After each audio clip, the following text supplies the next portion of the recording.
I'm not pointing fingers because I'm guilty as well. Most of us are so self-absorbed that we're really not paying attention to people. We're really not entering their mind.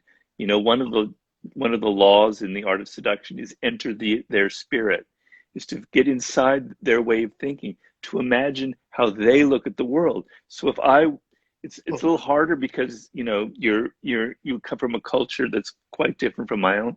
But if I tried Yes, right now to imagine Shawn's experience, what it means yes, right now to be talking to me, and get inside your skin and look through your eyes, the yes, power of that is absolutely immense. Because if I show you that I'm mhm, able to understand, not yes, completely because I can't get completely inside your head, but if I can okay, show that I'm thinking that way, that I'm trying to figure you out and I'm understanding your way of looking at the world, it is yeah, incredibly seductive, incredibly powerful, because people get it so rarely in life. You don't even get it very much from your own spouse, from your own husband or wife, or for your children. So people are hungry for that hmm, kind of empathy. So just demonstrating a little bit of it is incredibly powerful. And in that chapter in the Laws of Human Nature, I kind of guide you on how you can become more empathetic because it's not easy and it's not natural to us.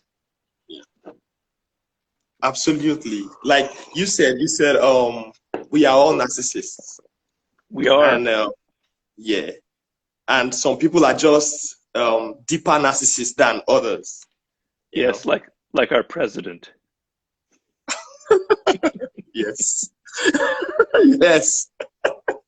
Okay, okay. Thank you so much for that one on the law of narcissism. Well, when I wrote that chapter, he was like Yes. running for president, and I was Oh, thinking of him a lot because wow. he's a classic deep narcissist. Wow. Absolutely. I absolutely agree. Okay. So I want to talk more on okay, this is still in the lines of seduction. Um, Law 16 in 48 Laws of Power. You talk about using absence to increase respect and honor. Right, right. And you quoted somebody you introduced me to, Ninon de Lenclos. Yeah, you know, uh-huh. Yeah, Yes. who I found out about her through you, like I found out about so many other people through you. Where she said love never dies of starvation, but often Right, indigestion. right. And that Robert, that's, as a matter of fact, my book that I wrote is around that. It's basically around that, my own interpretation of that chapter, and also the chapter in Art of Seduction where you said poeticize your presence. Yeah. So yeah, so I just want people to hear from my teacher. Okay. Well, first of all, I need to get a copy of your book. Absolutely, Robert. Okay. Absolutely. I'm going to get it across to your Okay. PA. And Okay. and I'm hoping, Robert, that maybe you will write the forward for my next book, which I'm writing. You writing a new book? Yeah, I want to Yeah, hear I'm what writing. that's about. Um, Okay, yeah. It's basically about human emotions also. wow, that sounds exciting. Yeah, I want to see that book. So I am Um, a good student, right? I am a good student. you're a good what? I'm a good student. Yes, yes. You're a good seducer too.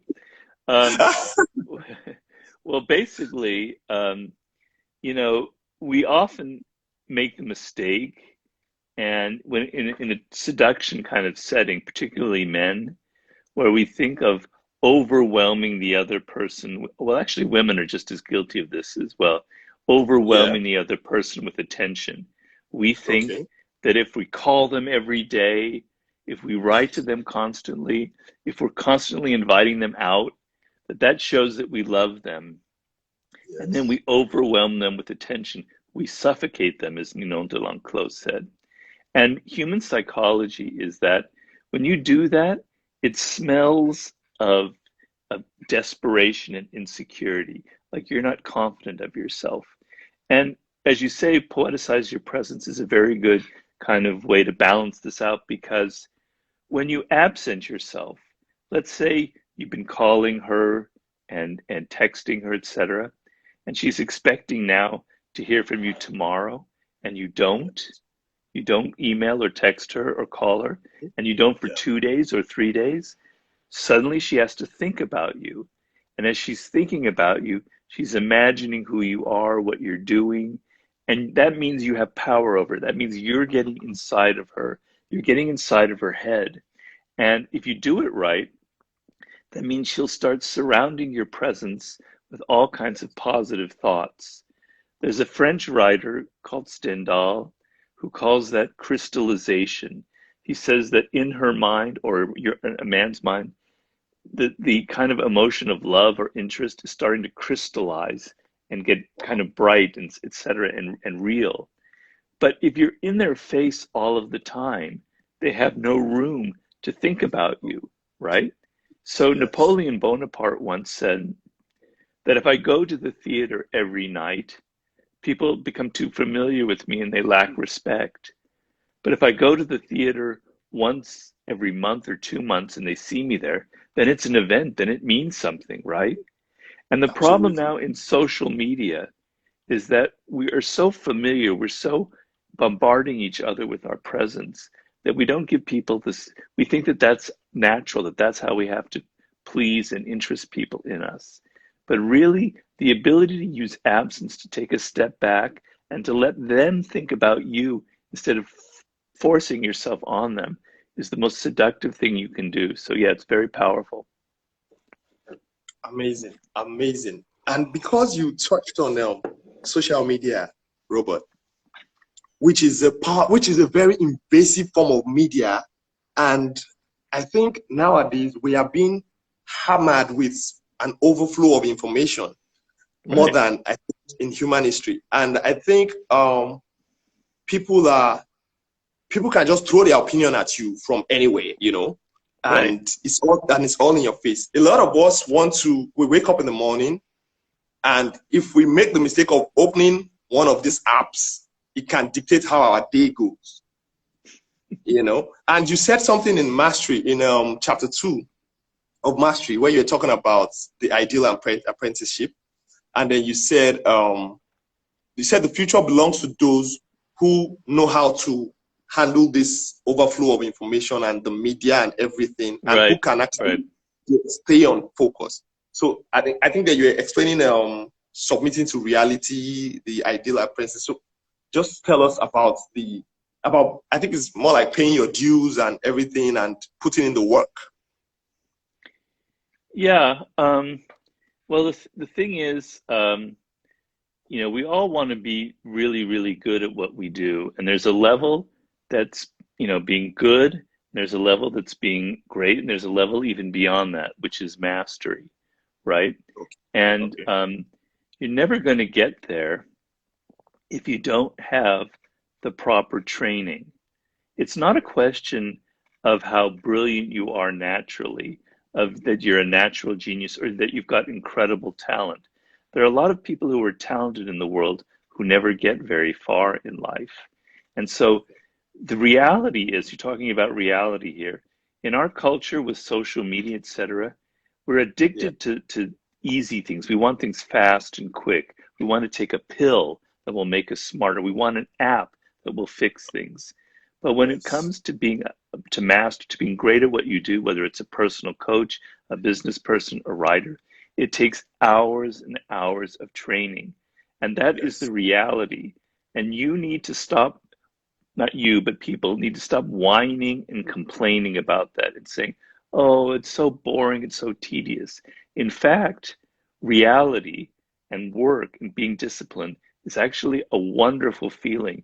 It gives you an incredible sense of pleasure and fulfillment.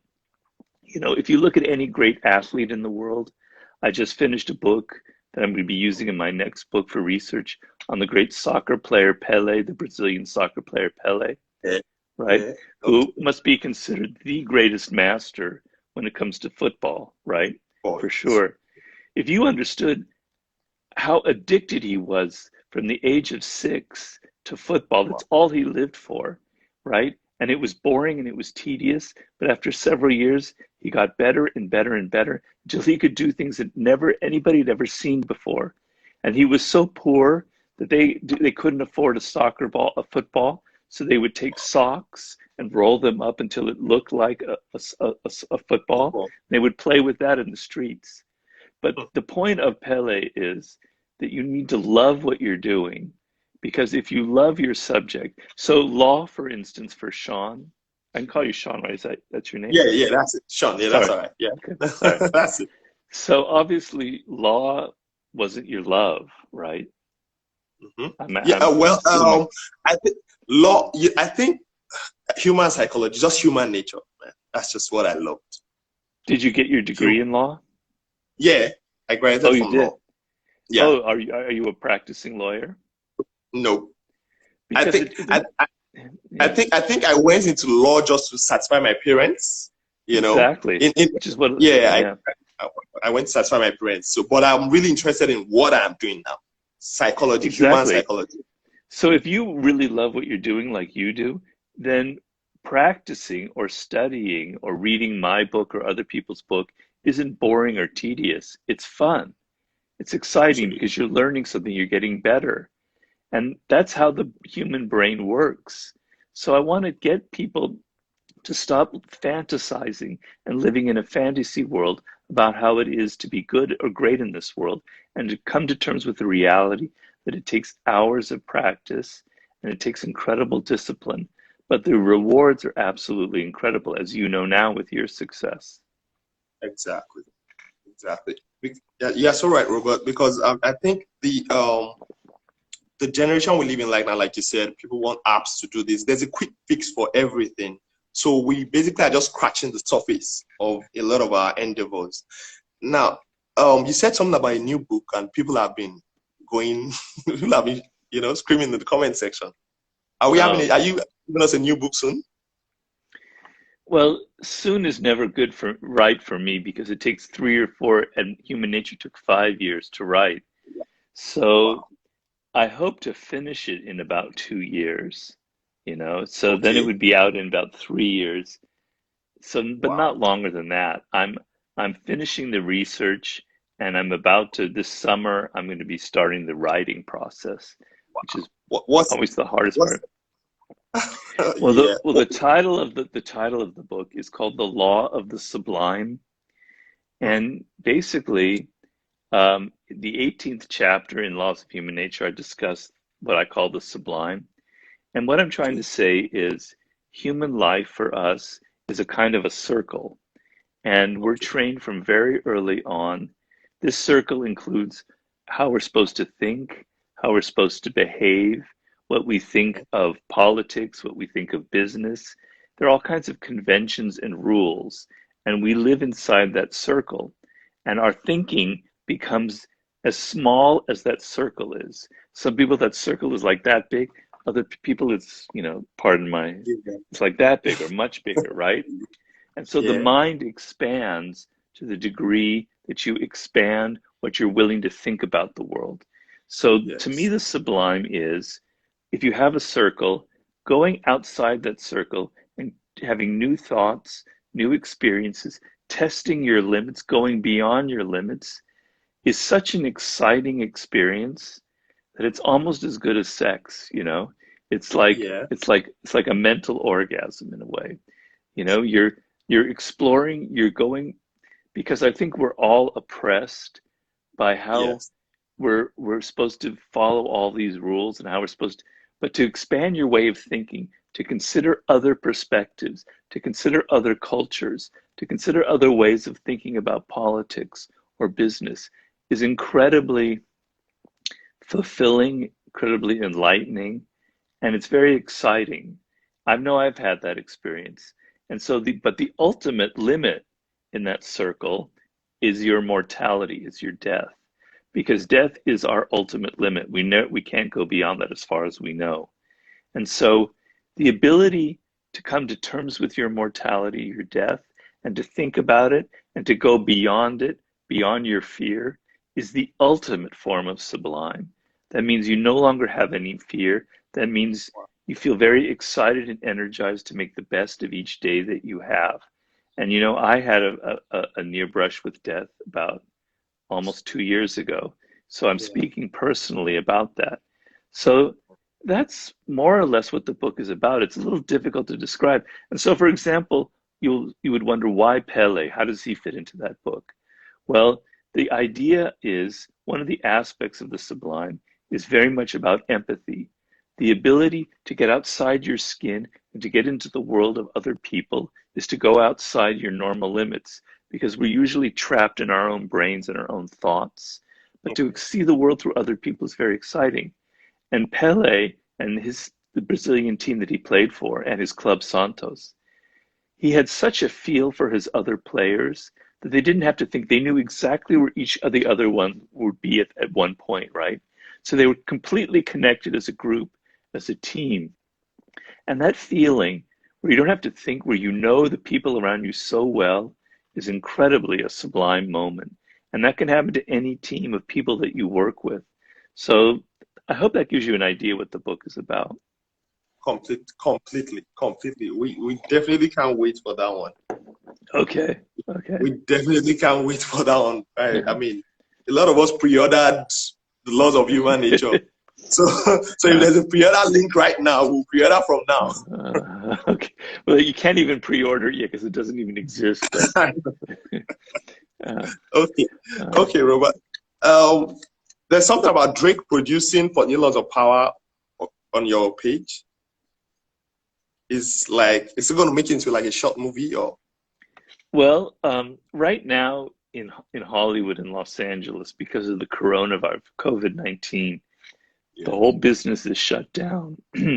So nothing is being filmed, nothing is being made because you can't film anything and keep social distancing. So yes, we're working on the project. I was approached by Drake, whom I met a few years ago, and we had a conversation, and we got along really well. I've met several rappers. Obviously, I know 50 quite well. And Drake was saying how much the 48 Laws of Power helped him in his career and dealing with the music business. Okay. And so then like a year later, he got the idea of maybe we could do a television version of the 48 Laws.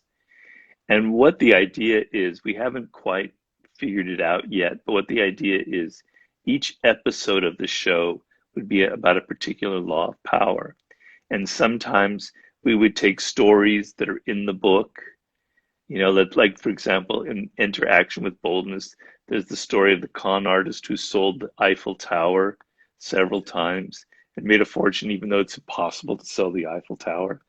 Maybe we would show that story, right? Yeah. And then, and maybe we would have a contemporary example of some business person like an Elon Musk whose boldness gets a result.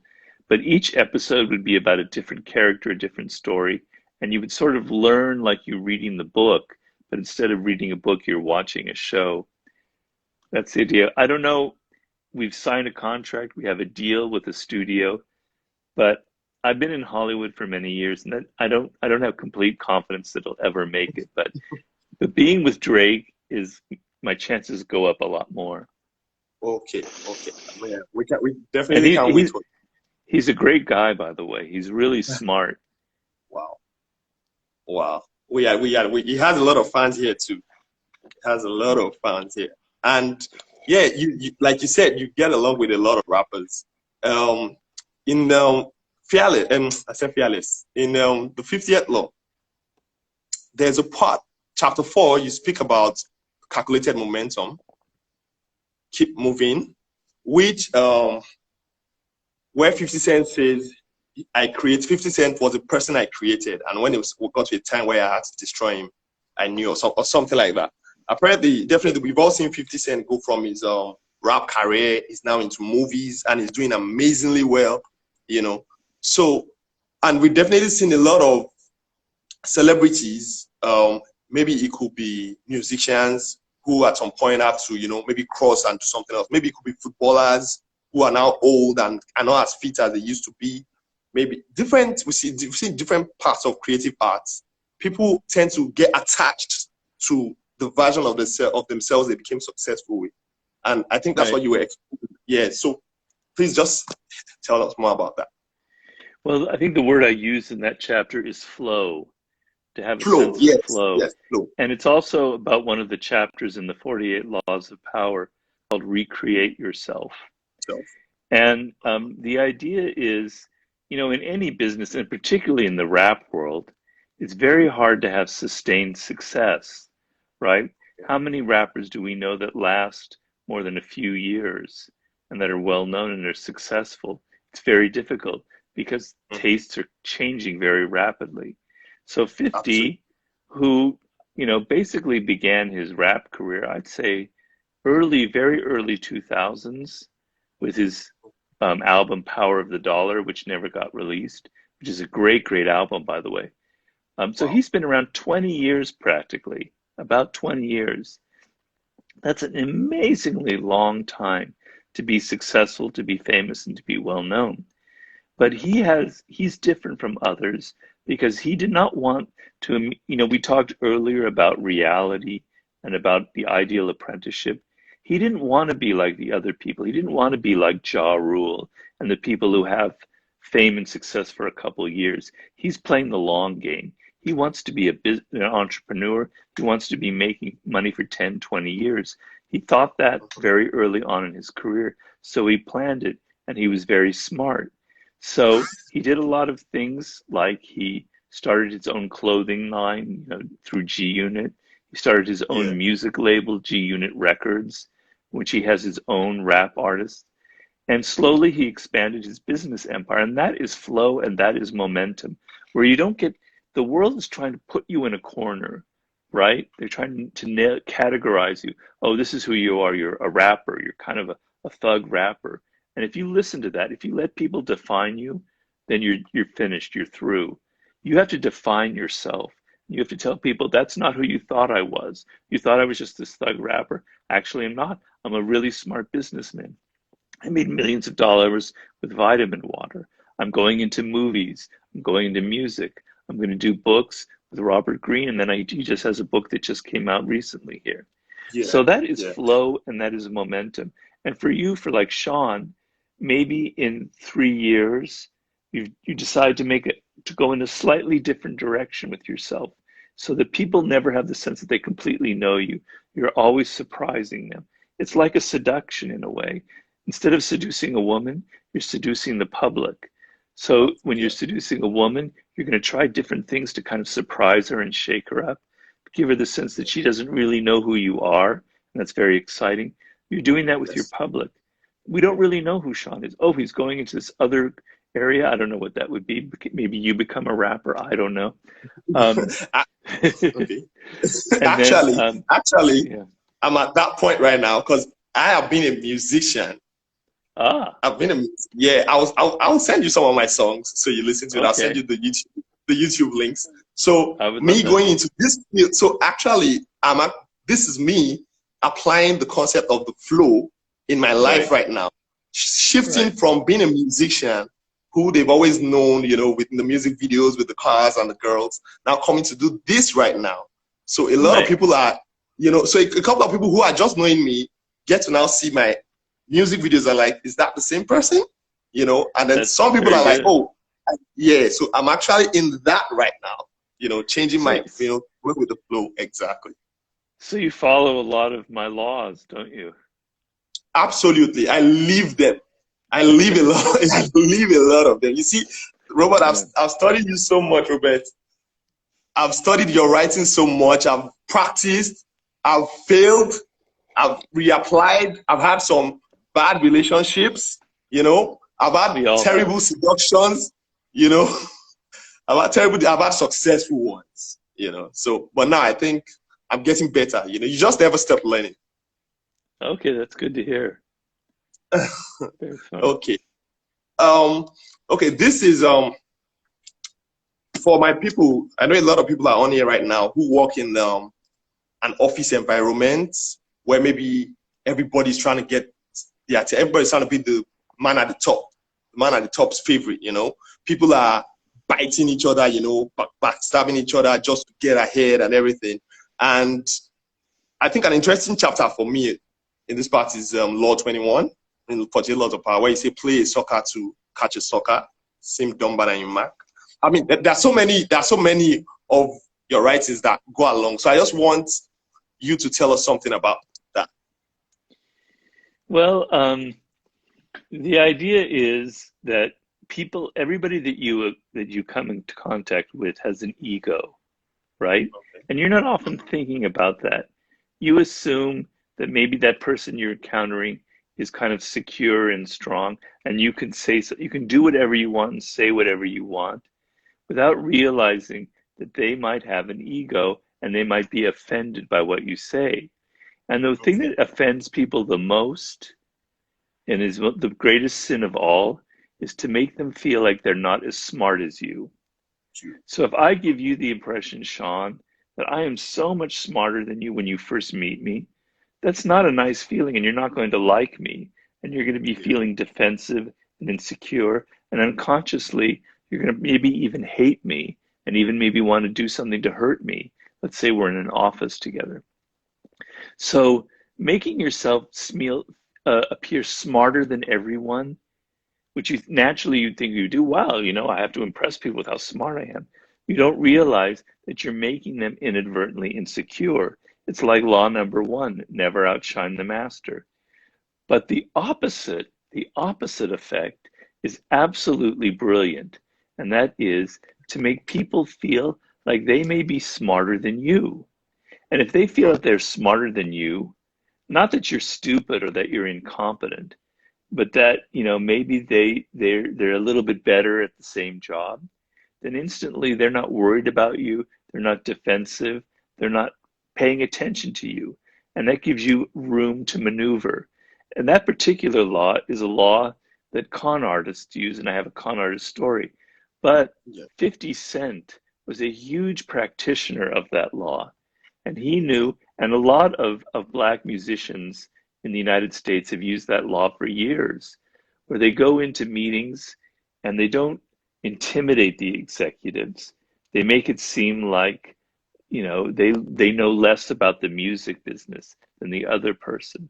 And so then the other person lets down their guard and they say, okay, we'll sign you to that contract. It gives you negotiating power as well.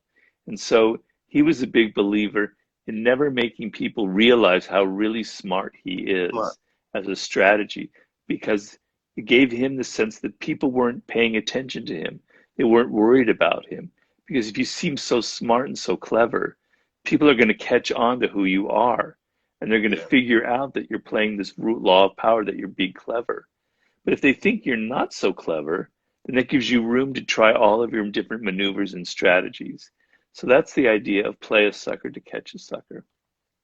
Absolutely. I think like you said, we all have an ego. So it definitely comes from someone who can play for time, which, I mean, a lot of your writings always preach that, looking at the long term instead of Right. just wanting a quick fix. Yeah. Yeah. Okay. Chapter 3 of the 50th law. Again, I'm still on the 50th law. You said turn shit to sugar, opportunism. Yeah. Yes. And there's something you said there, Robert. You said opportunities exist in the field of tension. If there's anything happening in the world right now with this pandemic, there's so much tension. A lot of people don't even know what is happening next. And you Right. speak about, moving before you are ready. Let me see, I wrote down there. Making the most of what you have. And particularly a concept you introduced me to, amor fati. You Right. introduced me to amor fati. And in my research of amor fati, I discovered your friend Ryan Holiday. And I've Yeah. read all his books, and I've read all his books Oh, also, oh, So, and great, great. so that took me into the whole Stoic philosophy and everything. So just tell us Great. about turning shit to sugar and You're gonna have to have Ryan on your show. I definitely would love to. Okay. I'll reach out to him and maybe you could put a word for me. I would love I to bring will. him I to my. will. I All will. right, Robert. Thank you so much. Well, Okay. the idea is that, you know, Ryan wrote the ultimate book on that, which is called The Obstacle is the Way. Yes. So Yes. normally when we think of adversity or bad things that happen to us, we think of Okay. them in a negative light. and we try not to Yes. have bad experiences or failures or mistakes so that we Okay. don't have that painful feeling. But in fact, pain and difficultness and obstacles and resistance is actually the best thing that can happen to you. First of all, it will toughen you up mentally. It will toughen you up physically so you can deal with anything that comes your way. You're no longer afraid. And then second of all, it will teach you about life and yourself. If you don't make mistakes, you go through life thinking, wow, I'm just so great. Whatever I do is wonderful.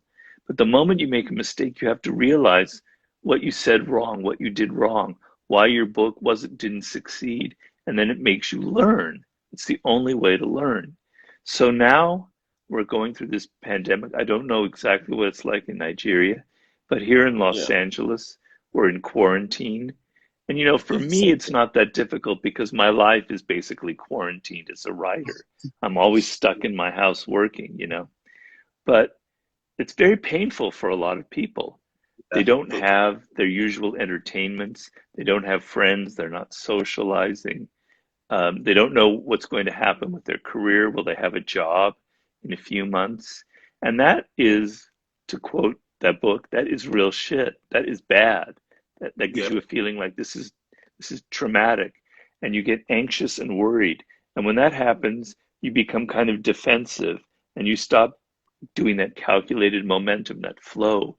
And I want you to flip it around and say, no, this is actually the best opportunity that could ever have happened to me. Amor Yeah. fati. This is actually great because what it's going to do is I now have all of this time to think about who I am, to think about the Yeah. mistakes I've made in life, to think about where I want to go. And so instead of feeling bored and trying to watch TV shows and do things to distract you, this is the time where you should read books, where you should read books that'll make you think more. This is a time to reconnect with people, to be empathetic and social on a different level, on and on and on. This is going to teach you how to be more disciplined with your time. As a writer, the hardest thing for any writer, particularly if you're Yeah. just starting out, is you don't have a boss. You're at home and you're writing. And I could spend the whole day on the internet watching sports, etc. No one's telling me what to do, right? So you have to learn how to manage your time. You have to learn, no, I have to spend these hours doing my work, and it's very difficult. Well, in the pandemic, when you're at home, you have to learn how to manage your time, how not to waste it, how to make the most of these hours that you now have. If you have children, you have a family, this is now a perfect opportunity to get closer to them, to be more in your children's life.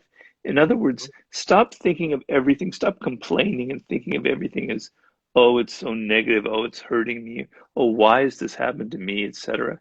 And turn it around and see it as an opportunity. And for me personally, having my own stroke, um, I can't do my usual sports that I love so much. I can't hike, I can't swim, I can't do my bicycling. It was very, very painful. But it's also an opportunity to turn that particular shit into sugar because I'm Sugar. learning how to become more patient. I'm learning about my body. I'm learning about all my own negative qualities that I can hopefully get over. So that's how I would explain that law. You are just an amazing example to a lot of us, even with your personal life. Even with Oh, your personal struggles, you have more students than man, you have students all over the world. So you're even leading us not only through your writings and all your research, but even through your, personal examples and everything. That is something I think a lot of people are going to take home today, turning shit into sugar, and there's this thing Marcus Aurelius spoke um, about uh, yeah. I'm sorry. I was where, just going to mention the one story that I use in the 50th law is okay, that he was trying to start his rap career. hmm Thank you. And as a former drug dealer, because that's what he was a hustler, a rival, while he was sitting in his car, shot him 6 times through the window, like 3 feet away, boom, boom, boom, boom, boom, boom, 6 times. one of them passing right through his mouth, right? And he nearly died. He came this close to dying, and it looked like his career was over. He was finished. The company that had his album called Power of the Dollar, I think it was Columbia Records, they dropped him because this guy's a gangster. He's too dangerous, etc. And what did 50 do? He goes, this isn't shit. This isn't a bad thing. This is the best thing that could ever happen to me. Why? Because now it made me look a lot more real than any of the fake gangsters out there. Look, I can show that somebody tried to kill me and they nearly did. And I'm now back on the streets with my mixtapes. So, everybody else is going to look like a fake gangster compared to me. It was the best opportunity, the best thing that could have ever happened to him. To me, that's the ultimate example of turning shit into sugar. Absolutely. Absolutely. It's wow. I think it's just it's natural to just, kind of fall into that deep, and then you just start hitting the downside and everything like that. There's sorry, I saw a question here that caught my interest, but I think it's I can't remember what the person said. They go by so quickly. Yeah, they go by exactly. Went by so fast. Okay. Anyway, Robert. Okay, quick one. I'm back to seduction now. Do you Of course. think in in your study of human nature, do you think, because we hear that statement that women are more emotional than men, is it really true that women are more emotional than men? No, it's not really true. It's that men learn early on in life to try and control their emotions, to repress them, because they think that that's being more masculine. But studies have shown, if you look at boys who are 2 years old, 3 years old, they actually cry more than girls. Boys are crying more when they're children than girls are. When boys are very young, they're very emotional. If you can remember your own childhood, you experienced an incredible range of emotions, from hate to sadness to love, etc. And slowly, as we men get older, we feel a pressure to not show so much of our emotions. We don't want to cry so much. We don't want to show how excited we are by something, because that's kind of seems tougher and it seems more masculine. And so I don't think women are more emotional. They just haven't repressed them more as much as men have. They're more willing, they're closer to their own emotions. They understand that they feel something and they recognize it and they act upon it. And that's the only difference. And there's nothing wrong with the pressure for men to feel that way, because I have that myself. I don't like to cry. I don't feel comfortable with it. But the thing is, there's some wisdom in what in the path that women follow, and that is to be more in touch with your own emotions. Because when you're repressing them so much, when you're not letting them come out, you pay a price for that. And it's funny, but the lifespans of men and women generally live a lot longer than men, on average like 5 to 10 years longer than men. And that's because they're not as stressed, but they're also not holding in all of these emotions. They're more, because it feels better personally to be able to express who you are. In a seduction environment, you have to be able to control your emotions a little bit.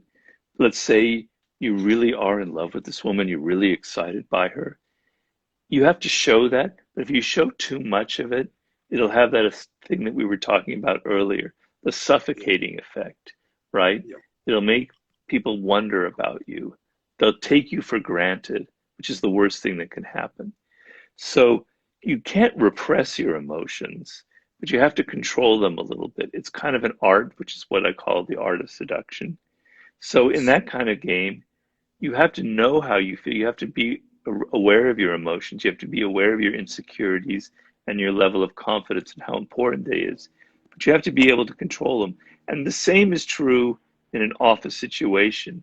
So you can't be just constantly emoting and letting people know how you feel, right? But you also can't be too cold and calculating. So it depends on your situation. But generally for men, it's harder for us to figure out when and how to show our emotions. And I talk a lot about that in the laws of human nature and how to overcome that. Amazing, amazing. Um, Robert, since I agree totally with what you said on the fact that women are more, they don't repress their emotions more and everything. So women tend to ask me these questions a lot when they totally let go to a man. They fall in love, and the man who is less in touch with his emotions, maybe the relationship goes south, but she's already in full motion. She's already head over heels in love. The guy doesn't tell her, doesn't give her any, warning. He just comes one day and says, I don't think I'm feeling this anymore. So the question they really do ask me is how, this is women now, how can I control my emotions? So I try to tell women that it's not going to be easy. It's work. But women tend to always want a way where it won't be so hard to, get over an ex, control an emotion and everything. Well, I mean, women used to be very good at this because in most situations, what the man really wants is sex, right? Let's just admit it. That's sort of one of the prime things that are going on in the male mind. When can I have sex? And women traditionally don't want that right away because they have a price to pay because there's many more consequences for them than for the man, right? So they've Yeah. learned to be able to say no and to put the man off and to be play a little bit hard to get, which is what I call the coquette in my book. But some people are not born that way. Some people can't control their emotions. If they feel that they're in love, they have to show it. And that's okay. I understand that's your style, but you have to be able to control it a little bit. You have to be aware. So it's like exercise. It's like training for anything, like in sports. You have to take small steps. So let's say, taking the woman's point of view here for a moment, your tendency is to fall in love and then to be calling the man and texting him and where are you? What's going on? Do a simple exercise and train yourself to not call or email him. We talked about this earlier for 24 hours and see what happens. And you'll see the incredible power that you will have. Suddenly, he's going to start calling you, was before you always had to call him. He's going to be wondering, what has changed with you? Why are you not doing this? It will bring back a level of respect. And so you have to take small steps. You can't turn yourself tomorrow into someone who can control your emotions. The other thing is to gain the ability to observe yourself. So what I mean by that is take an emotion like fear, which a lot of people are feeling in the pandemic.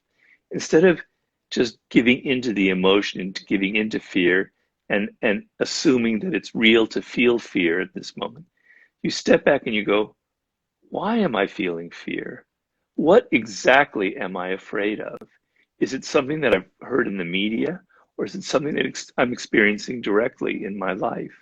What am I afraid of? And that moment where you step back and you analyze your own emotions, you're getting a little bit of distance from yourself. And that little bit of distance is incredibly powerful.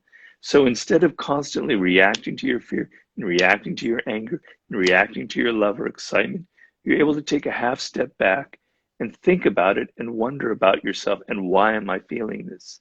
And you can do that with any emotion. But if you can train yourself to deal with it in things like anger that we all feel, or fear, or depression, or boredom, it will spill over into all other aspects of your life. The ability to step back and analyze and think, why am I feeling this emotion, instead of immediately giving into it? Absolutely. I think this thing you just said right here, I think the ladies are going to play it back like, they're going to play it back like Well, a thousand times. Um, well, women who are coquettes, who played hard to yeah. get, are the most powerful and successful seductresses of them all. And I know this personally because this has happened to me dozens of times. The woman who Yeah. plays the coquette gets men to chase her wherever she is. And that's true power. That's true power. I think women, a lot of women nowadays they're not aware that they have that power, you know. The I don't know, maybe it's just the noise around with the media and everything that makes them forget that they possess that kind of power, you know. So Right. everybody just with it. Okay. In the laws of human nature, you talked about the dark side.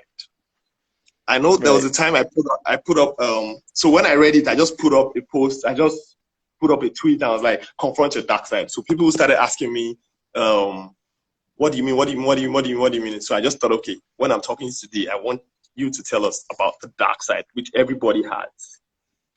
Everybody has, but very few people actually display their dark side, which is what makes it dark.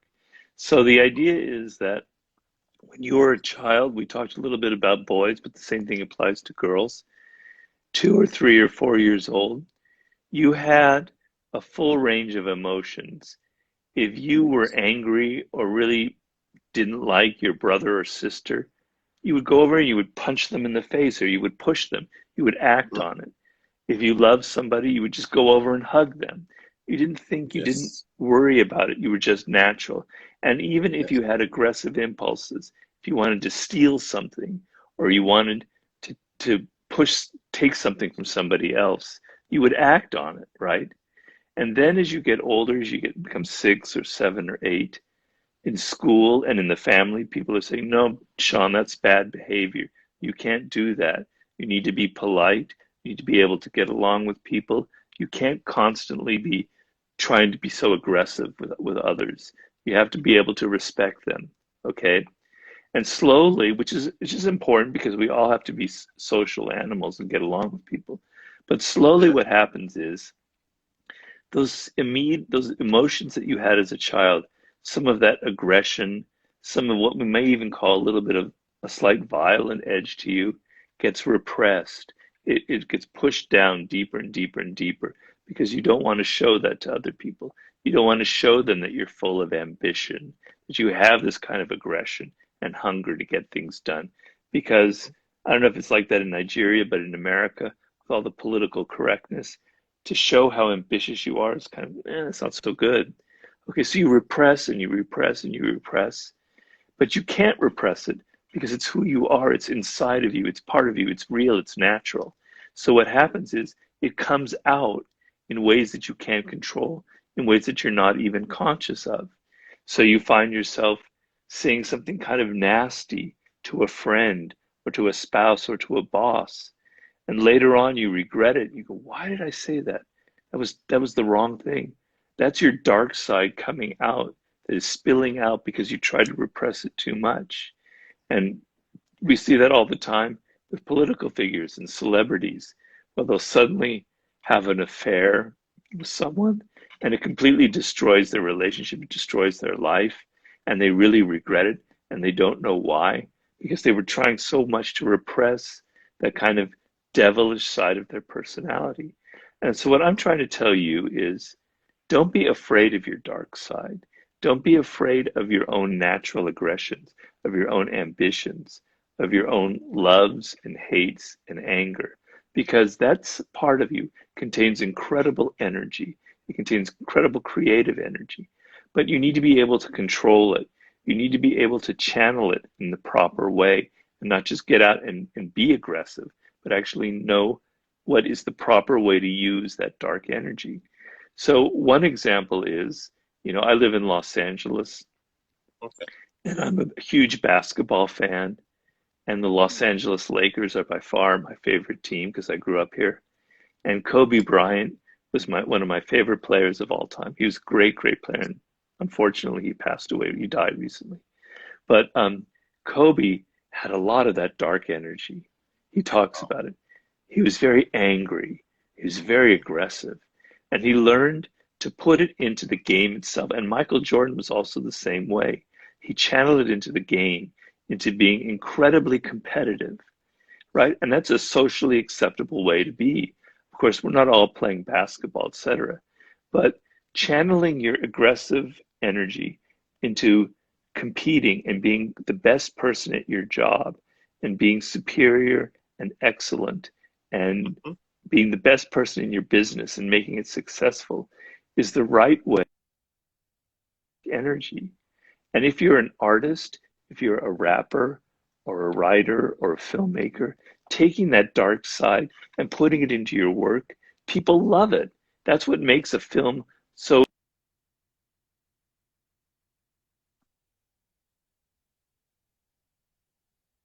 okay. That's what made 50 so charismatic. Why are people, Yeah. and this isn't just to black audiences, white audiences love 50. What makes them attracted to someone like that? He's got the reputation of being a gangster, of being a thug, Yeah. because he displayed the dark side, and we secretly want to be like that. And it makes your artwork, your rapping,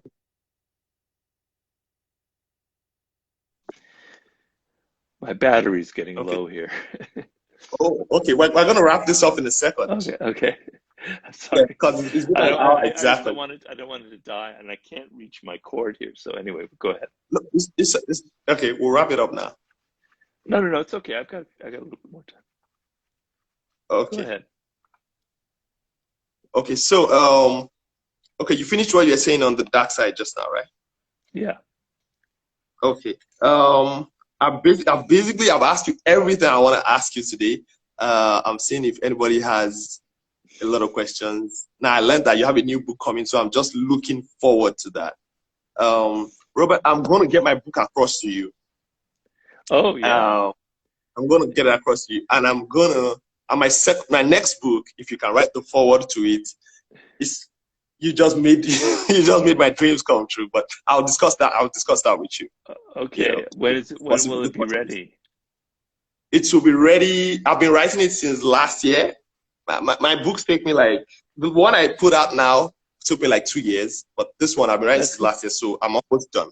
I'm almost done with it. okay. What's it called? What's the I'm title? still confused on the title. Okay. I'm still Okay. confused. You could give me a suggestion. I would love it. Maybe if I send you a summary of whatever it's about, Okay. Okay. that Please, please that do. that that'll be so great. That'll be so great. Okay. Yeah. Um. Okay. That's about it, Robert. That's about it. That's about it. Well, if you have one more great question, I'm willing to answer. But it Okay. has to be Okay. it Good. has to be a great Good. Good. question.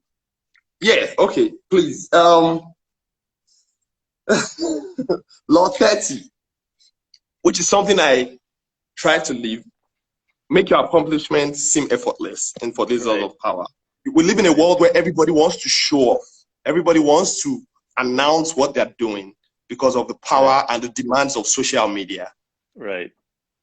But just like you explained about the Sublime, it's all that is almost just superficial, or how would I call it? So just tell us about this, about making your accomplishments seem effort and how it contributes to your goal. Well, if you see like a magician or a performer do something incredible, some feat, or an athlete, it causes us tremendous respect. It's like when we see an animal, like a lion or a tiger, doing Yeah, something very powerful that we can't do, we go, wow, that's amazing, right?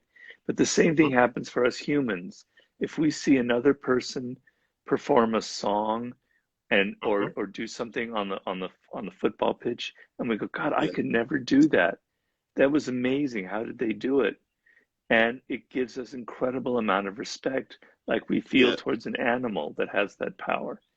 Well, what we don't see when that person does that performance on stage, let's say it's 50 in a concert, or let's say it's some great football player on the pitch, we don't yes, see the hours and hours and hours of practice, practicing every single move that they're about to do, right?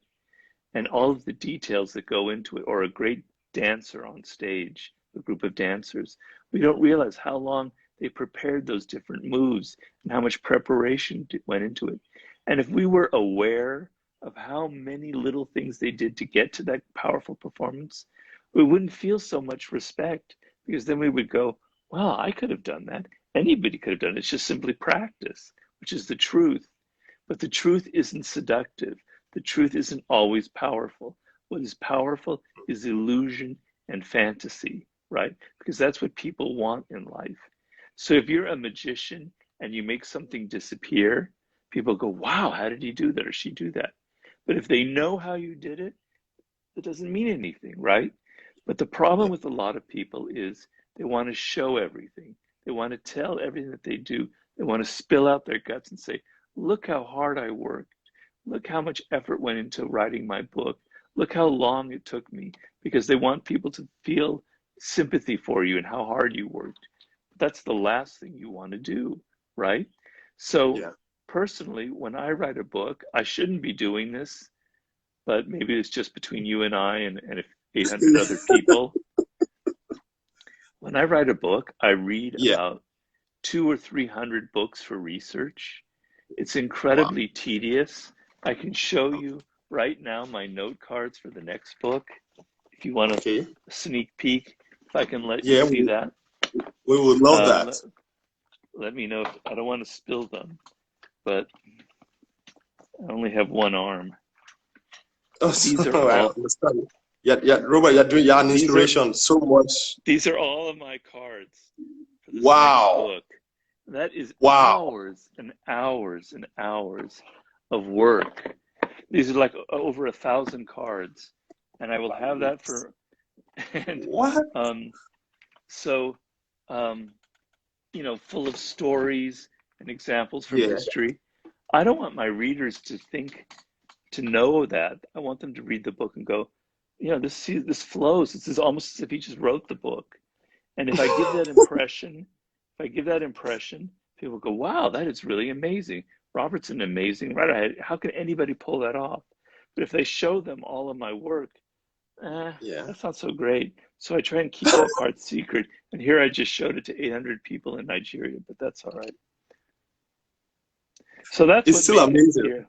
That's make It's your amazing. efforts, make it seem effortless. Don't show all the hard work that you're doing. Make it seem like you're naturally powerful and naturally gifted. One Okay. last thing is, I keep talking about 50 because he's very easy to apply. But Yes. you take a rapper and a musician like him, and you go, God, he's got a real flair for rapping, for lyrics, and whatever it is, and he just must be naturally like that way. And I was around 50 for about 6 months when I wrote the book. I went with him everywhere, and what Hmm. nobody works harder than he does. He's incredibly disciplined. He puts in Wow. hours and hours of work. When he's working on a song, he goes over and over and over and over again. But nobody sees that. They only see the success and the song. They don't realize how hard he works. He's read the 48 laws of power. He has read law number 30, and he knows it's very important to make his efforts seem effortless. Wow. He actually put it up on Instagram one time, and he put the 48 laws of power, the 50th law, and it was like, you guys need to read his books. I think he put 33 strategies of war, and it was like, you have to read Robert Greene's books to understand why I am the way I am, 50 did that? He was responding Yeah, to one 50, of yeah, your posts. 50. He did that. Oh, Yeah, he did that on Instagram. Yeah, oh, wow, yeah, wow. Props to he him. did That's that. great. That was some months ago. Yeah, that was some months ago Wow, before this whole wow, pandemic thing came up. He oh, put it up. wow, I great. can't remember. I think 50. He's open. I think he abused somebody. He said something about someone, and people were like 50. I think it was Jarul. He said something about Jarul and laughed Yeah, about yeah, it. And yeah, and so people were now like, "Oh, 50, why you killing this guy?" And some people were like, he was applying the law where you say crush your enemy totally. And then completely. the next post he came up and said, you have to read these books, study Robert Greene to know why I am the way I am. I think Yeah, I, I I think mean, I think I'm going to be your next best student after 50. I have to earn that okay, position. okay. All right, all right, that's great. Maybe you'll even Yeah. surpass him. Maybe you will outshine the master. You know? Okay. Okay. Then Robert, I just want to say one thing. Envy, because you talk about envy in the laws of human nature. Yeah. Is is um is it natural for a person to be envy if they are competitive? They want to also I mean, is that any healthy form of envy? Well, envy is a very natural emotion for humans because we're a social animal, and the way our brains work is we're constantly comparing things. So we naturally, when we are involved with other people, we're naturally comparing ourselves to what they have, to their accomplishments, to their success. And if you were honest with yourself and you looked at your thoughts as they passed during the day, you would realize that 60% of what you're thinking, you're comparing yourself to other people. Am I doing as well as Shawn? Why does he have more than me? Why is she, so good at whatever it is? We're constantly comparing ourselves to others as far as their status, as far as their success, as far as their talents. And that's natural and it's human and there's nothing wrong with it. And we even feel envy. Envy means that not only are you comparing yourself to someone, but you wish that you had what they have. That is what envy is, right? And we all feel it. I admit that when Ryan Holiday, who used to be my apprentice, has tremendous Yeah, success with his books, and he's really yeah, good at the internet and marketing, I have a yeah, twinge of envy. I can't help it. I'm human. But yeah, the difference is some people, you feel it, and maybe you say something a little bit kind of harmless about it, but you don't do anything negative. You don't like go out and try and sabotage Ryan or sabotage the other person's career or hurt them. But you need to know that there are ugly people out there in the world, and don't be naive. There are people who are active enviers, who are aggressive with their envy. They don't show it. They don't say, I envy you, Shawn. They disguise it. They disguise it. They smile. They become your friend. They become your friend, but secretly they envy you. And then they do something hurtful and they hurt you in some way that's really bad because you thought they were your friend. Friends are the worst people when it comes to things like envy sometimes. And so I want, in reading that chapter, to not be so naive, to not be so stupid, and to realize that sometimes the people who are the friendliest to you are actually operating under a great deal of envy. And if you're not careful, they will hurt you at some point. So it's not to be paranoid and not to think everyone is envious, but to be a little bit aware and to be a little bit wary, particularly with people who you meet once at a party or in your office, and suddenly they want to be your best friend. It's a little weird because normally it takes time for exactly. that to happen. Mhm. That's a sure sign, not a sure sign, but it is definitely a sign that person is feeling some kind of envy towards you. Be careful. So that's basically what the law is about. Thank you so much. Thank you so much, Robert. Thank you so you now I've asked more than all my questions that I Yeah, prepared. you Thank you did. You so went past one. You went past one. thank you so much for being so accommodating. Thank you so Oh, much. no, my. My audience, we really appreciate this, man. Your as in this is for not just for me, for all your students, everywhere in Africa and everything. I'm gonna put this video up on my story so people will still get Okay. to I'm gonna put it on And my bio, my page, on my everything. okay. And Thank you so much, someday I really hope to come to Nigeria. I know that would be a lot Robert. of. I've never been to Africa. Wow, I've been to the Middle East. I've been to the Emirates, etc. But I've never been and I really, really would love that. I know, I'm very Robert. interested in your history and your culture, We as we and in your football. yeah, yeah, absolutely. We can't wait. We can't wait. As soon as you feel, this pandemic is over, you feel much better, Robert. You definitely have to make that trip. You definitely will. Okay. All right. I'll stay in touch and definitely I'll carry my audience along too. And Okay. a Very good. lot of them are following you. A lot of them are following you already. You guys, make sure you go follow Robert right now. Just to keep up Yeah. and all that. Yeah. Thank you Please. so That would much, be good. Robert.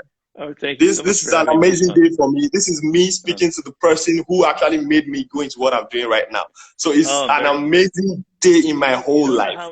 You don't know how great that makes me feel. It's the best thing in the world for me to hear. I don't want to get an ego, but I'm very grateful. I'm very grateful Thank when you. I hear things like that. It means a lot to me. So Thank, thank you. thank, thank you so much, Robert. Thank you so Okay. much. All All right, right. Bye. Shawn. Bye. Good And I'm night. sending Have a my good book. night. Yeah. Yes, I'll get you my address. I can't wait to read it. All right. Thank you so much. Bye. Okay, take care, Shawn. Good night, everyone. Yeah. Bye-bye. Yeah. Bye.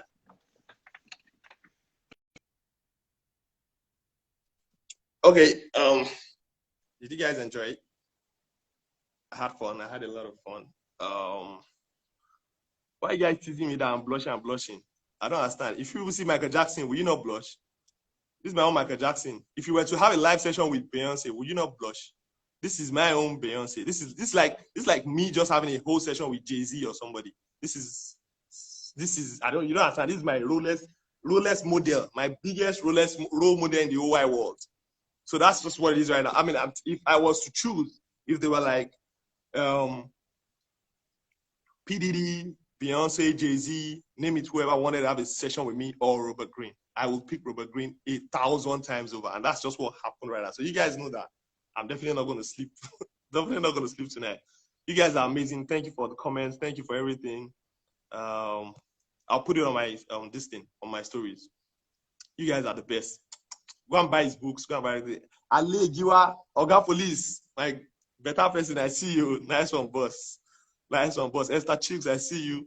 Thank you so much. Thank you so much. I'm happy. I'm happy you guys enjoyed it, man. Love you guys. Love you guys. Love you guys. Love you guys. I'll share this on my stories now, so we can always, look at it again. Bye.